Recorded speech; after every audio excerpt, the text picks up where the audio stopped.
Beberapa waktu lalu sempat ramai dibicarakan banyak orang tentang sebuah kota yang konon kota tersebut memiliki infrastruktur yang sangat megah dan canggih, kendaraan-kendaraan yang super canggih, serta peradaban yang sangat modern. Dan juga kota ini terkenal sebagai kota gaib.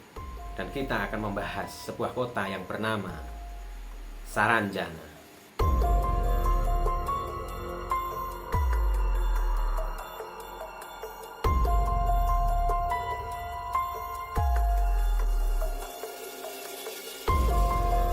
Assalamualaikum, hai, thank you matur suwun udah klik video ini. Saya Bre Ahmad dan selamat datang di Bre Alkisah. So nggak usah banyak ribet, let's go sat. Seperti yang di intro tadi, akhir-akhir ini banyak sekali orang yang membahas tentang kota Saranjana, di mana kota Saranjana terkenal sebagai kota gaib dan kota tersebut memiliki gedung-gedung yang mewah, gedung-gedung yang super canggih, kota yang konon memiliki peradaban yang sangat modern. Dan ya, kota itu bernama Saranjana. Dikutip dari akun Twitter @sosmedkeras yang nge-tweet sebuah foto di mana ada seorang cewek yang sedang berfoto dengan latar belakang pemandangan gedung-gedung megah di malam hari.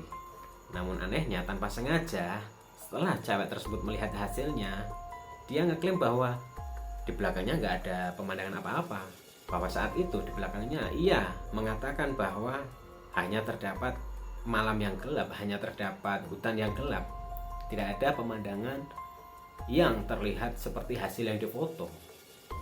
Bahwa hasil yang difoto adalah merupakan suatu keanehan yang tertangkap oleh kamera. Lalu para netizen berasumsi bahwa gambar tersebut tanpa sengaja telah menangkap pemandangan dari kota Saranjana. Mungkin ada beberapa dari kalian yang sudah tahu mengenai kota Saranjana, tapi barangkali ada juga dari kalian yang belum tahu. Saranjana adalah sebuah kota gaib yang secara geografis terletak di Kecamatan Kota Baru, Kalimantan Selatan. Nah, konon kota ini merupakan kota gaib, jadi memang tidak semua orang bisa melihat, tapi banyak juga orang yang bersaksi bisa melihat atau bahkan mempunyai akses untuk masuk ke kota tersebut. Nah, dari cerita orang-orang inilah, orang-orang yang pernah masuk ke kota Saranjana, kisah-kisah mengenai Saranjana beredar. Nah, dari orang-orang inilah kisah-kisah tentang Saranjana, kisah-kisah tentang keanehan kota Saranjana ini beredar. Jadi katanya di kota Saranjana itu terdapat sebuah peradaban yang sangat-sangat modern. Peradaban di mana gedung-gedung tinggi, mobil terbang, alat transportasi yang semua serba canggih, orang-orang dengan intelijensi yang sangat tinggi, dan perawakan fisik mereka juga keren-keren.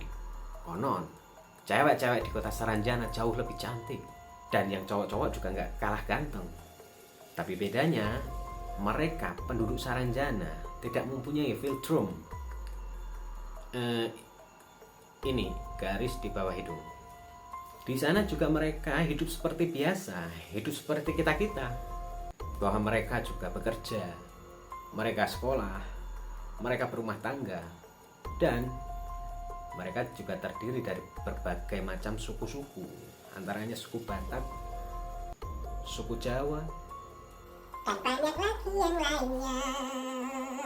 Bahkan ada juga orang yang bersaksi bahwa dia saat ini sudah menetap di kota Saranjana dan dia menikah dengan salah satu warga kota Saranjana, dan juga dia mempunyai akses untuk keluar dan masuk dari kota Saranjana. Dan dari sumber yang lain, buah-buahan di kota Saranjana memiliki ukuran yang lebih besar dari ukuran normal yang kita jumpai sehari-hari. Tapi jika buah itu dibawa keluar kota Saranjana, yang mana di dimensi kita, maka buah tersebut akan berubah menjadi ukuran normal seperti yang kita tahu. Jadi kalau kalian mau beli durian di kota Saranjana, kalian nggak bisa. Pak, beli duren satu. Terus ditenteng. No, kalian harus pakai truk untuk beli durian. Tapi dari itu semua, tentu ada pertanyaan, dari mana sebenarnya asal muasal kota Saranjana? Penamaan kota Saranjana berhubungan erat dengan salah satu kisah legenda lokal di mana Gunung Saranjana dipercayai sebagai jelmaan dari tokoh Samburanjana dari kerajaan Halimun. Jadi, dalam kisah tersebut dikisahkan bahwa ada seorang raja bernama Raja Pakurindang, mempunyai 2 anak. Anak yang pertama bernama Sambu Batung dan anak yang kedua bernama Sambu Ranjana. Konon nama Saranjana diambil dari tokoh anak raja yang nomor 2, Sambu Ranjana Saranjana. Cocok-cocokan ngono ya. Pada tahun 1845 ada seorang naturalis dari Jerman bernama Salomon Muller yang saat itu sedang meneliti flora dan fauna di Indonesia. Di mana pada saat itu Pak Salomon atau Pak Muller aja wis. Pada saat itu Pak Muller membuat sebuah peta di mana ia menaruh satu area di Indonesia, tepatnya di Kabupaten Kota Baru, Kalimantan Selatan, dengan nama T. Saranjana atau Teluk Saranjana. Nah, Pak Muller ini mendeskripsikan bahwa kota Saranjana itu berada di selatan Pulau Laut, berbatasan dengan Pulau Kijang dan Pulau Kurumputan. Tapi kalau kalian berpikir, emang siapa Pak Muller? Emang siapa dia? Berani-beraninya dia bikin peta seenak jidat. Jadi, geng, Pak Muller ini bukan hanya bapak-bapak Jerman biasa saja. Beliaunya ini adalah anggota dari Dinas Kehutanan Hindia Belanda pada waktu itu, di mana ia sudah mendapatkan pelatihan khusus membuat peta, bahkan dari Museum Leiden Belanda. Dan keberadaan kota Saranjana bukan hanya berdasarkan dari petanya Pak Muller saja. Enggak cuma dari petanya Pak Muller doang. Tapi nama Saranjana juga terdapat di Kamus Belanda terbitan tahun 1869 karya Pak Johannes Vath. Nah, dalam kamus tersebut tertulis entry dalam bahasa Belanda yang kurang lebih artinya adalah Saranjana, tanjung di sisi selatan Pulau Laut yang merupakan pulau yang terletak di bagian tenggara Kalimantan. Dan kalian tahu, geng, beberapa artis Indonesia juga pernah memberikan kesaksian tentang kota gaib Saranjana ini. Salah satunya adalah Mas Ari Lasso. Dikutip dari channel YouTube-nya Bang Raditya Dika, Mas Ari Lasso menceritakan pengalamannya saat ia manggung di Kota Baru, Kalimantan Selatan. Jadi pada tahun 2005 lalu, Mas Ari pernah manggung di sana. Dan pada saat itu, Mas Ari di briefing sama panitia penyelenggara. Mas Ari, nanti kalau penontonnya kelihatan rada aneh atau penontonnya terlihat tidak biasa, nggak usah didengerin, dicuekin aja. Kira-kira seperti itulah ya. Dan manajer Mas Ari saat itu juga di briefing bahwa setelah konser, saat mereka berada di Kota Baru, manajer nggak boleh mandi. Entah apa alasannya, pokoknya manajer nggak boleh mandi. Tetapi karena memang pada saat itu manajer Mas Ari Lasso tidak mempercayai akan mitos tersebut, dan lagi pula setelah konser badan lengket, badan bau tentu saja, mandi memang seger banget. Habis itu manajer Mas Ari Lasso terus mandi, dan habis mandi nggak tahu pergi kemana. Tapi tidak lama setelah itu Mas Ari mendapat berita bahwa sang manajer mendapatkan kecelakaan dan mengalami patah tangan. Dan keanehan yang terjadi pada saat konser tidak hanya dialami oleh Mas Ari Lasso. Band Kotak yang juga pernah manggung di Kota Baru, Kalimantan Selatan juga pernah mengalami hal yang sama. Pada waktu itu, band Kotak juga di briefing untuk tidak menghiraukan jika terjadi sesuatu yang aneh terhadap penonton. Mbak Tantri, nanti kalau penontonnya aneh-aneh atau terlihat tidak seperti biasanya dari konser-konser yang lain, mohon untuk tidak dihiraukan ya. Dan ternyata benar.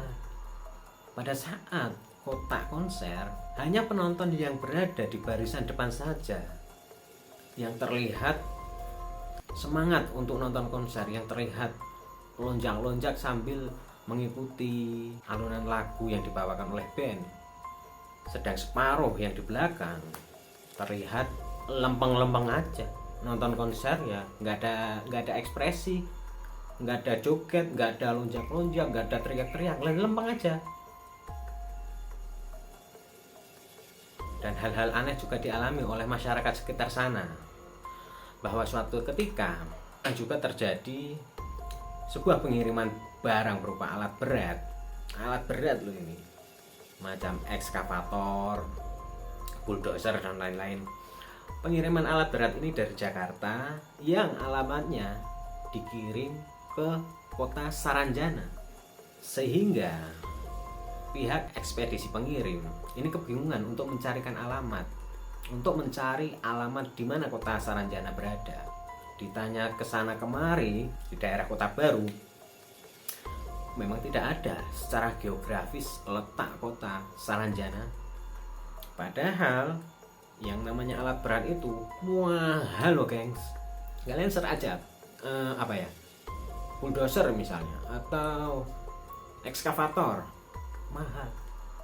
Dan itu semua sudah dibayar lunas. Dan si pembeli itu atas nama dan alamatnya berada di kota Saranjana. Ada juga kisah yang serupa, bahwa pernah juga terjadi pengiriman sepeda motor ke alamat kota Saranjana. Dan sama seperti yang tadi, bahwa si pengirim dari pihak dealer kebingungan untuk mencari alamat kota Saranjana. Katanya di sana alat transportasi canggih, mewah, modern. Kenapa beli motor di Kota Baru? Buat narik ojol kali ya. Dan juga pernah terdengar seorang kurir yang mengantarkan paket ke kota Saranjana. Berarti kurir ini sudah masuk ke kota Saranjana. Dia bisa masuk. Mungkin dibukain akses oleh warga Saranjana. Jadi, ada paket. Kurirnya suruh masuk aja. Dan kurir tersebut mendapatkan upah untuk pengiriman paket tersebut berupa bongkahan emas. Nah, dari kisah-kisah yang tadi kita ceritakan, banyak orang yang percaya terhadap keberadaan kota Saranjana. Tapi nggak sedikit juga yang merasa skeptis terhadap kebenaran dan keberadaan kota Saranjana. Dan kalau dilihat lagi yang tadi di depan, bahwa peta yang dibuat Pak Salomon Muller itu hanya menunjukkan bahwa di sana terdapat Tanjung Saranjana. Pak Salomon Muller tidak pernah mendeskripsikan kota Saranjana sebagai kota gaib yang mempunyai kemegahan luar biasa, mempunyai infrastruktur yang canggih, mempunyai kendaraan-kendaraan yang super canggih dan modern. Tidak pernah.